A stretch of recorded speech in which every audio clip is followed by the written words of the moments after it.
आजको यो भिडियोमा मैले तपाईलाई नमस्ते सिमका महत्त्वपूर्ण कोडको बारेमा देखाउन गइरहेको छु र यो भिडियो हेर्सिएपछि तपाईले अरु कुनै भिडियो हेर्नुपर्ने आवश्यक पर्ने छैन।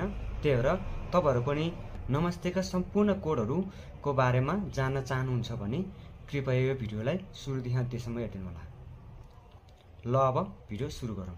सबभन्दा पहिला यो मोबाइलको स्क्रिनतिर लैजाउँ। सबभन्दा पहिले तपाईहरु आफ्नो मोबाइलको ब्यालेन्स चेक गर्नको लागि चाहिँ मोबाइलको डायल प्याडमा जानु होला र त्यसपछि स्टार 400# कलिङ गर्नु होला।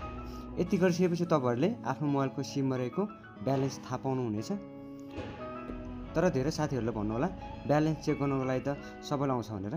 तर ब्यालेन्स चेक गर्नको लागि मात्र हैन, आजको यो भिडियोमा तपाईले नमस्तेको सम्पूर्ण कोडहरु चाहिँ एउटै भिडियोमा पाउनु हुनेछ। त्यही भएर यो भिडियो हेर्नुभयो भने तपाईले अरु कुनै पनि भिडियो हेर्नुपर्ने आवश्यक पर्ने छैन साथीहरु।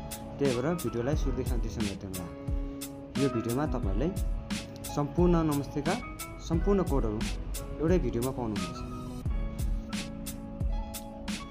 ल आयो अब तपाईहरुको डाटा ब्यालेन्स चेक गर्नको लागि चाहिँ तपाईहरु आफ्नो एनटिसी सिममा रहेको डाटा प्याक कति बाँकी छ भनेर जान्नको लागि चाहिँ तपाईहरु सबभन्दा पहिला स्टार 1415 स्टार 55# कलिङ गर्नु होला।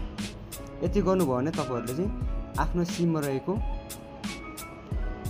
डाटा प्याकेज कति बाँकी छ भनेर जान्न सक्नुहुनेछ। मैले छैन।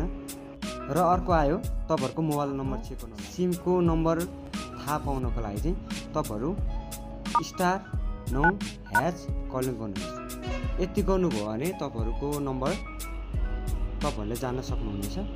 र आफ्नो मोबाइलमा भएको ब्यालेन्स ट्रान्सफर गर्नको लागि चाहिँ तपाईहरु चाहिँ सबभन्दा पहिला स्टार 422 स्टार आफ्नो सिमको सिक्युरिटी कोड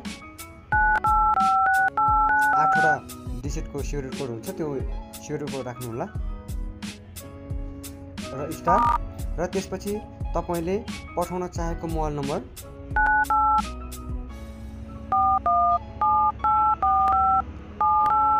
स्टार र तपाईको कति रकम चाहिँ तपाईले पठाउन चाहनु भएको छ त्यो रकम राखेर # गरेर कलिङ गर्नु होला। यति गर्नु भएपछि तपाईको आफ्नो सिममा रहेको ब्यालेन्स चाहिँ तुरुन्तै अर्को नम्बरमा ट्रान्सफर हुन्छ।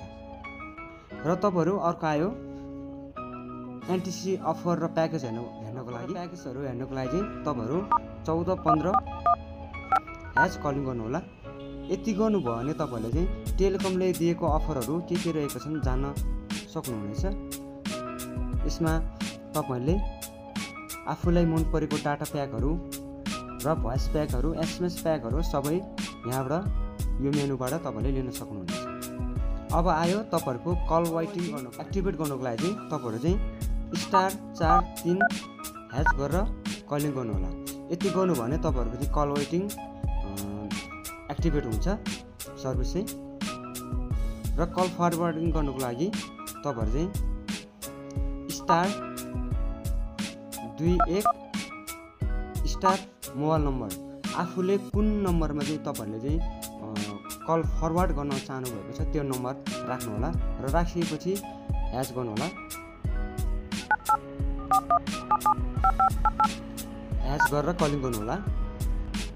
यति गर्नुभयो भने तपाईले आफ्नो मोबाइलको नम्बर कल फरवर्ड हुनेछ र तपाईले कुनै बेला स्विच अफ भएको खण्डमा र तपाईहरुको मोबाइल कुनै बेला अनरिचेबल भएको अवस्थामा तपाईलाई गरेको फोन अन्तै तपाईले राखेको यो नम्बरमा जानेछ।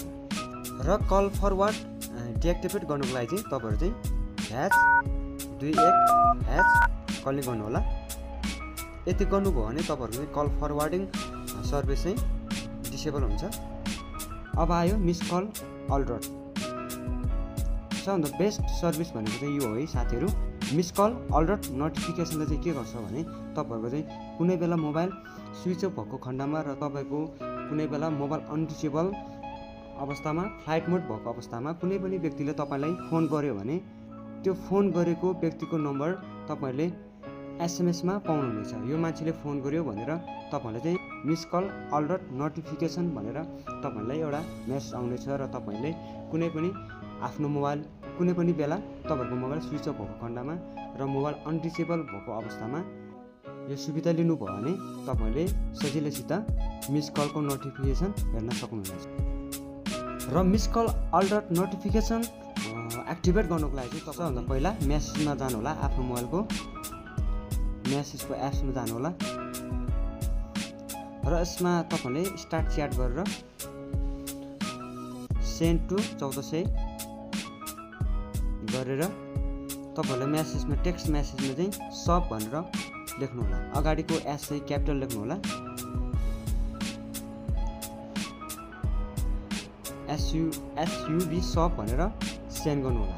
यति गर्नुभयो भने तपाईँहरूको चाहिँ miss call alert notification service चाहिँ एक्टिभेट हुन्छ। यसरी तपाईँहरू यो सर्भिस चाहिँ लिनुभयो भने तपाईँहरूलाई धेरै सजिलो हुन्छ। अब आयो कस्टमर केयर सर्भिसमा फोन गर्नुको लागि।